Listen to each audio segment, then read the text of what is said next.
it's Deborah. So today I'm going to talk to you about my most anticipated releases of 2016. There are 7 of them. These books all came out in 2016, so I'm really excited to get my hands on them and read them. And yes, I know it's April, almost May, but just roll with it and pretend like it's January. The first book that came out this year that I was really excited to read came out on February 9th. And it is called Glass Sword. It is written by Victoria Aveyard, the author of the Red Queen series. This is the sequel to Red Queen. The first book is basically about this society that is divided in two based on the color of your blood. People have red blood or silver blood, and if you have silver blood, you have special powers. The main character, Mare Burroughs, she has red blood, but she has a silver power.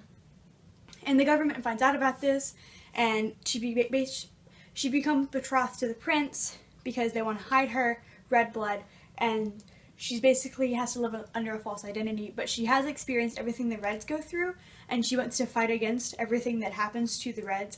And basically a rebellion is kind of brewing within the Red community under the Scarlet Guard, which is what they're calling themselves, and Mare supports it, and then there's this giant plot twist at the end, and it's really, really great. I really like them. I definitely suggest them to you if you like dystopian or fantasy, or both of them, because it's in the future, but it also has fantasy-like traits. It's kind of a combination of the two of them. The second book that came out in 2016 that I was really excited to read came out on March 8th, and that is Lady Midnight by Cassandra Clare, the first book in the Dark Artifices series. This is actually kind of like a sequel to the Mortal Instruments and the Infernal Devices. It contains characters from the Mortal Instruments like Clary and Jace, and the main characters are Emma Carstairs and Julian Blackthorne, which I mentioned in City of Heavenly Fire. Half of the protagonists in City of Heavenly Fire are Emma Carstairs and Julian Blackthorne, and I think it's really great to introduce characters like that, especially when a series is so well loved. Like, wow. And then there's also the mention of Jem and Tessa and a few other characters, a couple other characters maybe, from the Infernal Devices series.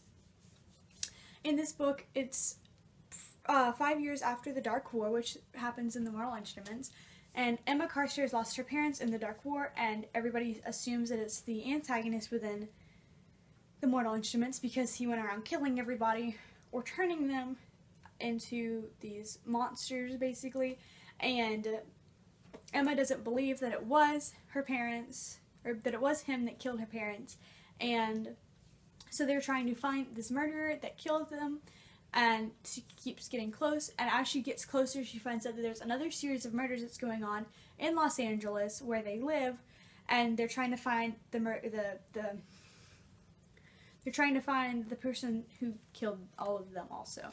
And there's also a love story that starts brewing between certain characters in the book, and I really, really enjoyed it. I'm done with it now. Definitely like a 5-star read. I'm hoping to do a review on it, maybe. The next books that I'm going to talk about come out on May 3rd, which is in like 4 days. It's Friday, and they came out on Tuesday. I'm really excited for these books. Okay, these is just like...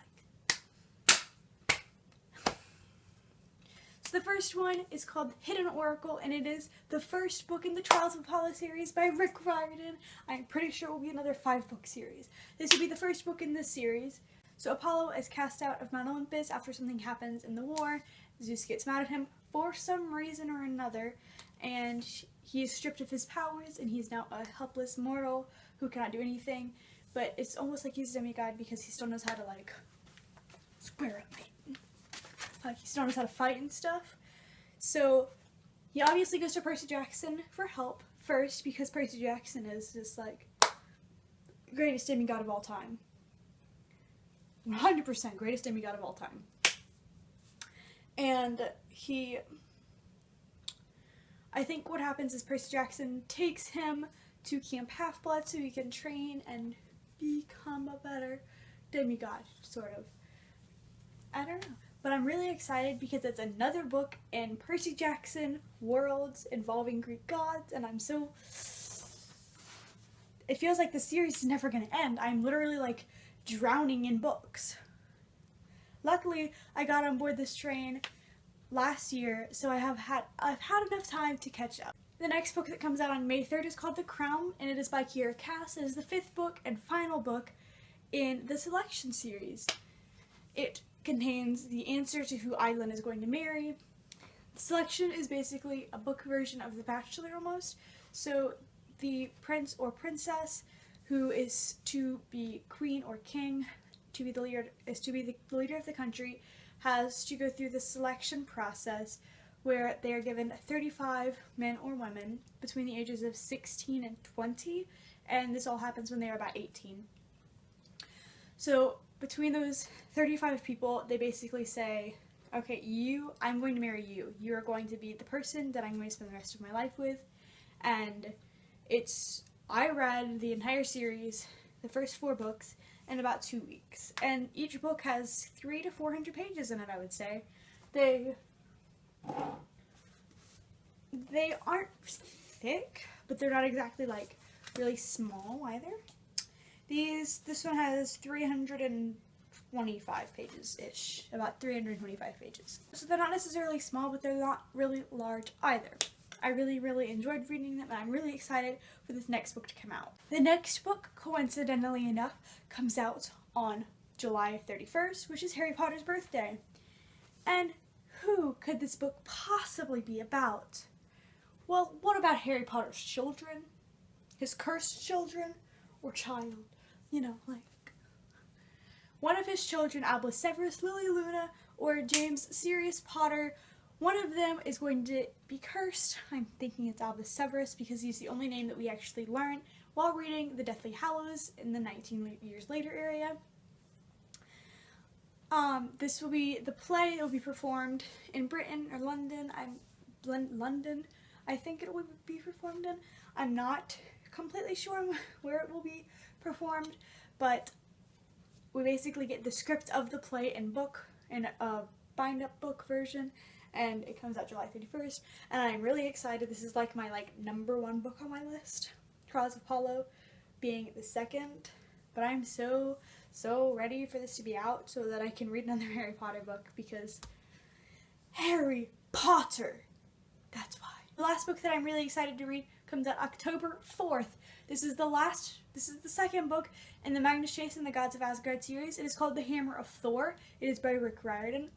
It involves the Norse gods, and the main character is Magnus Chase, who is the son of one of the Norse gods.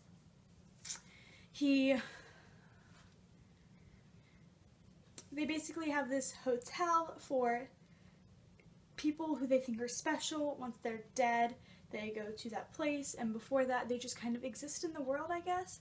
I'm not exactly sure how all of that works. I've forgotten most of the plot line since I read it in August or October when it came out.